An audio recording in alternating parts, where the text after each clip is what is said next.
भय होना चाहिए अपने अकुशल कर्मों का। जो कर्म आप करने जा रहे हो उन कर्मों का भय होना आवश्यक है, खास करके उन अकुशल कर्मों का। क्यों? क्योंकि अकुशल कर्म बड़े दुखदायी होते हैं। भगवान बुद्ध के समय की घटना, एक शुभ मानवक भगवान बुद्ध जेतवन में विहार कर रहे थे। जेतवन में श्रावस्ती के जेतवन में विहार करते हुए तो ये शुभ मानवक भगवान बुद्ध के पास गए और उन्होंने प्रश्न पूछा कि भगवान, मेरा प्रश्न है, ये जो हम अपने जीवन में पाप कर्म करते हैं, ये जो हम पुण्य कर्म करते हैं, ये हमारे किए हुए पुण्य कर्म, हमारे किए हुए पाप कर्म रहते कहाँ हैं, जाते कहाँ हैं? प्रश्न पूछा तो बुद्ध 8 प्रकार की देशना पद्धति है। तो कोई व्यक्ति अगर प्रश्न पूछता है भगवान बुद्ध को तो बुद्ध उसे प्रति प्रश्न पूछते थे और प्रति प्रश्न पूछ के उससे ही उत्तर निकलवा लेते। तो बुद्ध ने प्रति प्रश्न पूछा, कहा शुभ मानव ये बताओ, ये जो वृक्ष है जिनमें फल लगते हैं, तो ये बताओ कि जो फल लगते हैं तो ये फल मूल में होते हैं, वृक्ष के शाखा में होते हैं, या पत्तियों में होते हैं, या जड़ में होते हैं, कहाँ होते हैं?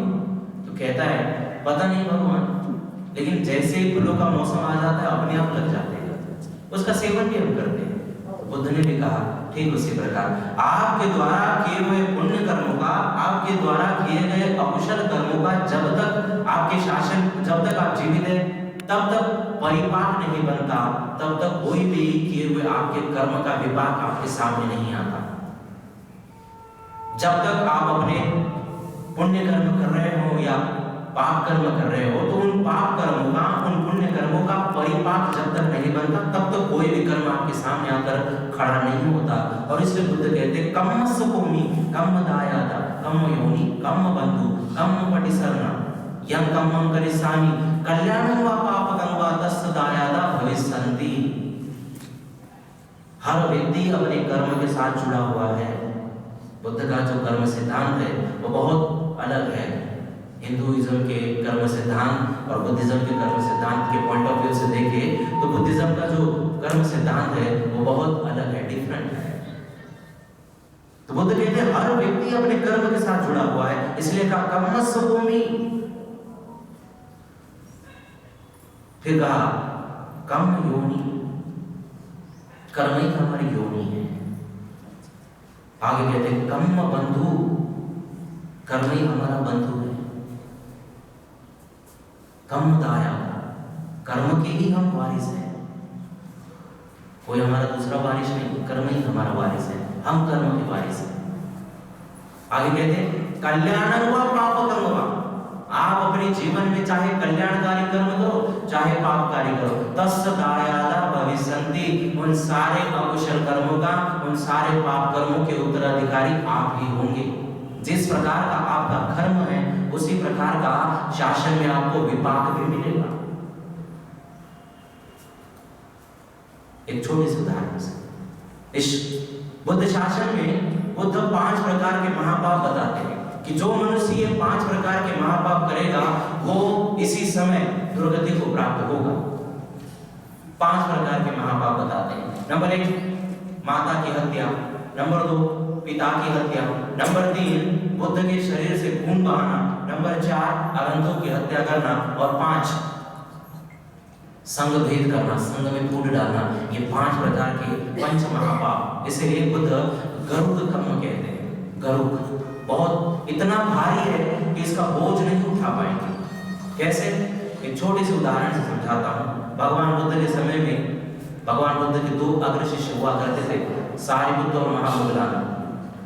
जब भी भगवान बुद्ध को महामोगलाना की आवश्यकता होती थी धर्म प्रचार प्रसार के लिए, तो भगवान बुद्ध महामोगलाना को आदेश देते थे। सारिपुत्र से ज्यादा धर्म प्रचार प्रसार महामोगलाना ने ज्यादा किया है। हालांकि दोनों का दर्जा अलग अलग है, शासन में दोनों ही महान है।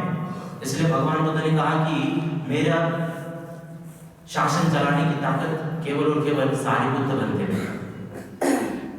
दोनों का दर्जा अलग अलग है, दोनों अपने अपने स्थान पर महान है। तो ये महामोगलाना बनने की कहानी।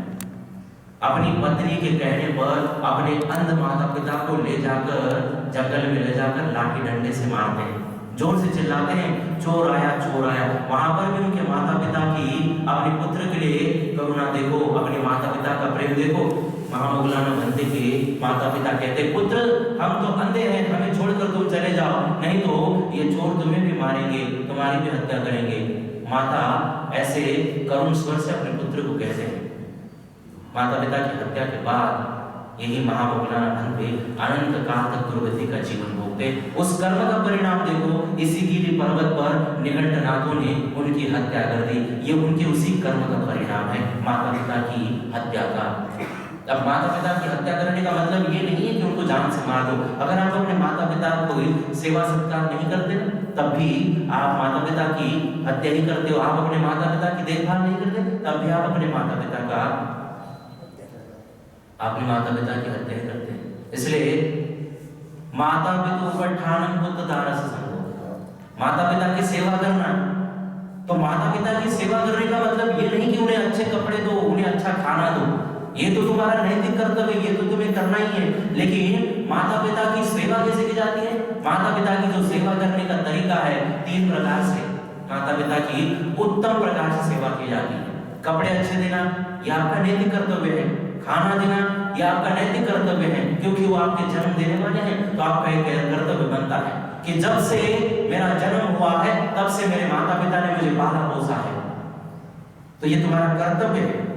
तो बुद्ध ने सिगानुवाद सूत्र में ये सारी चीजें बताई है कि पिता के अपने पुत्र के प्रति क्या कर्तव्य है और पुत्र के अपने पिता के प्रति क्या कर्तव्य है, ये सारी बातें उन्होंने सिगानुवाद सूत्र में विस्तार से बताई है।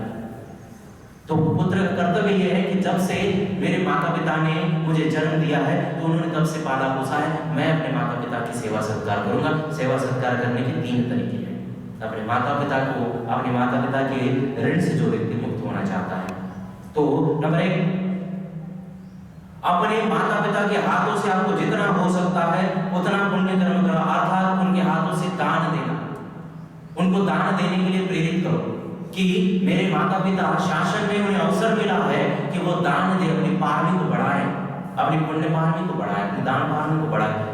दान देकर सेवा की जाती है माता पिता की। नंबर 2, अपने माता पिता को कम से कम पंचशील पालन करने के लिए प्रेरित करो, यह माता पिता की उत्तम सेवा।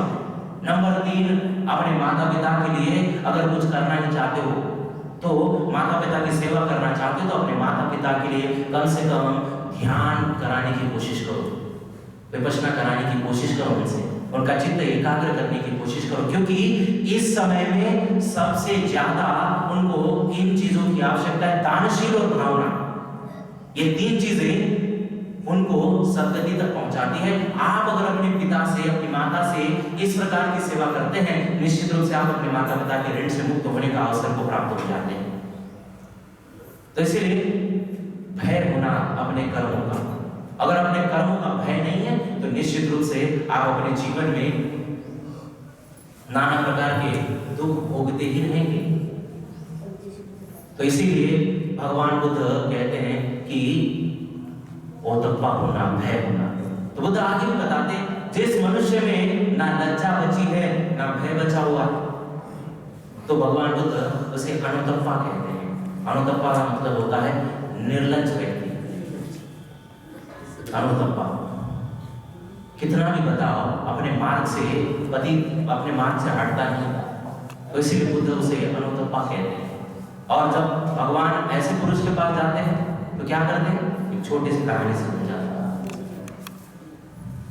भगवान बुद्ध के समय में एक अश्वपालक था जिसका नाम था केसी। भगवान बुद्ध चारिका करते उस केसी की अश्वशाला के पास से गुजर रहे थे, तो देखा केसी अपने घोड़ों को प्रशिक्षित कर रहा है। तो गए उसके पास, कहने लगे, केसी ये बताओ तुम अपने घोड़ों को किस प्रकार से सिखाते हो? तो केसी कहने लगा, भगवान मैं पहले अपने घोड़ों को साधारण तरीके से सिखाता हूं। बुद्ध ने फिर पूछा, अगर घोड़े तुम्हारे अश्व साधारण तरीके से ना सीखे तो? भगवान ने उन्हें कठिन तरीके से सिखाता। बुद्ध ने फिर प्रति प्रश्न किया कि अगर कठिन तरीके से ना सीखे तो? केसी ने कहा, भगवान मैं साधारण और कठिन दोनों तरीके से सिखाता हूं। बुद्ध ने कहा साधारण और कठिन तरीके से ना सीखे तो अश्वपालक ने कहा, किसी ने कहा कि भगवान मैं उसकी हत्या कर देता हूँ, उसे मार देता हूँ, ताकि कोई ये न कह सके कि अश्वपालक अपने घोड़ों को, अपने अश्वों को प्रशिक्षण नहीं दे पाए, इसलिए उनकी हत्या कर देता हूँ। अब बारी अश्वपालक की थी, केसी की थी भगवान से प्रश्न पूछने की। उन्होंने भी पूछा, भगवान आप भी तो अपने उपासक उपासिकाओं को सिखाते हैं, तो आप कैसे सिखाते हैं? बुद्ध ने कहा पहले मैं उपासकों को साधारण तरीके से सिखाता हूं। किसी ने कहा अगर उपासक उपासिका साधारण तरीके से ना सीखे तो बुद्ध ने कहा मैं भी कठिन तरीके से सिखाता हूं। फिर कहा अगर कठिन तरीके से ना सीखे तो बुद्ध ने कहा मैं साधारण और कठिन दोनों तरीके से सिखाता हूं। फिर कहा अगर साधारण और कठिन तरीके से ना सीखे तो बुद्ध ने कहा मैं भी उनकी हत्या कर देता हूं, मैं भी उनको मार देता हूं।